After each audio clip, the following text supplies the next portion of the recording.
नमस्कार, मैं हूं परितोष कुमार और एक बार फिर आपका स्वागत है टीडी न्यूज़ के बेहद खास एपिसोड बिहार नीति में। और आज हम इस एपिसोड में आपको बता रहे हैं कि तेजस्वी यादव कैसे कह रहे हैं कि 2 से 3 माह में सरकार गिर जाएगी। क्या वे ज्योतिष हैं या निर्णायक? आज हम इस एपिसोड में इसी पर चर्चा करेंगे।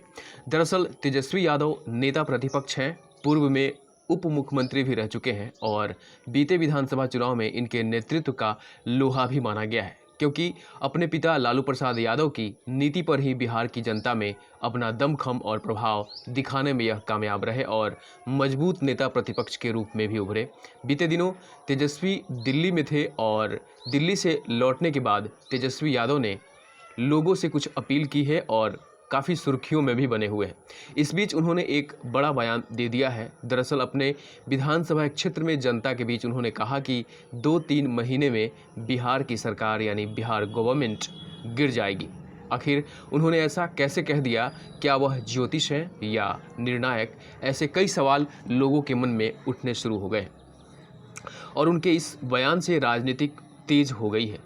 वहीं आपको बता दें कि सत्ता पक्ष को जब यह बयान सुनने को मिला तो सत्ता पक्ष का कहना है कि वे सपना देख रहे हैं। एनडीए की सरकार पूरी तरह मजबूत है, यानी अब हम आपको बता रहे हैं कि एनडीए मजबूत है, इसका मतलब तो यही है कि इस पार्टी से कोई बहकने और भटकने वाले नहीं हैं। हालांकि पार्टी की यह निश्चिंतता कितनी गहरी है, आप हमें कमेंट बॉक्स में ज़रूर बताएं।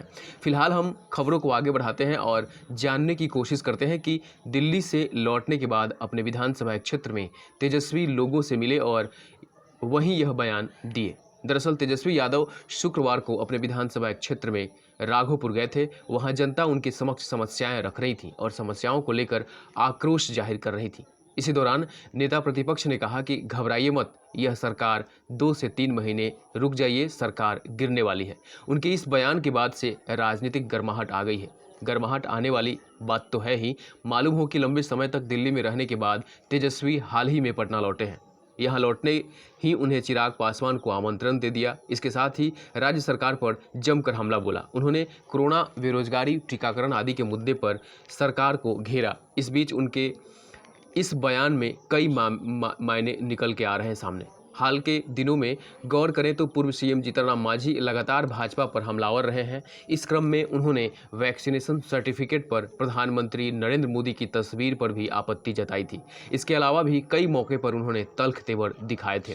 वहीं तेजस्वी के बड़े भाई तेज प्रताप से उनकी मुलाकात की भी खूब चर्चा हुई। आपको बताते चलें कि तमाम संभावनाओं को विराम देते हुए जदयू के राष्ट्रीय अध्यक्ष आरसीपी सिंह ने केंद्र सरकार में शामिल होने की बात कही है। उन्होंने स्पष्ट तौर पर कहा कि जदयू और भाजपा के संबंध मजबूत हैं, कहीं कोई विवाद नहीं है। अब देखना यह है कि सत्ता पक्ष अपने मजबूती का डंका पीट रही है, लेकिन विपक्ष का राग अलग ही है। ऐसे में बिहार के सियासी मैदान में धूल तो नहीं ही उड़ेंगे, क्योंकि मॉनसून में बिहार भीगा पड़ा है, पानी घुटनों तक बह रहे हैं। शायद आप हमारी बात समझ रहे होंगे। फिलहाल हमको दीजिए इजाज़त, अगले एपिसोड में हम फिर मिलेंगे बिहार नीति के एक अलग एंगल के साथ। तब तक आप देखते रहे टीडी न्यूज़। नमस्कार।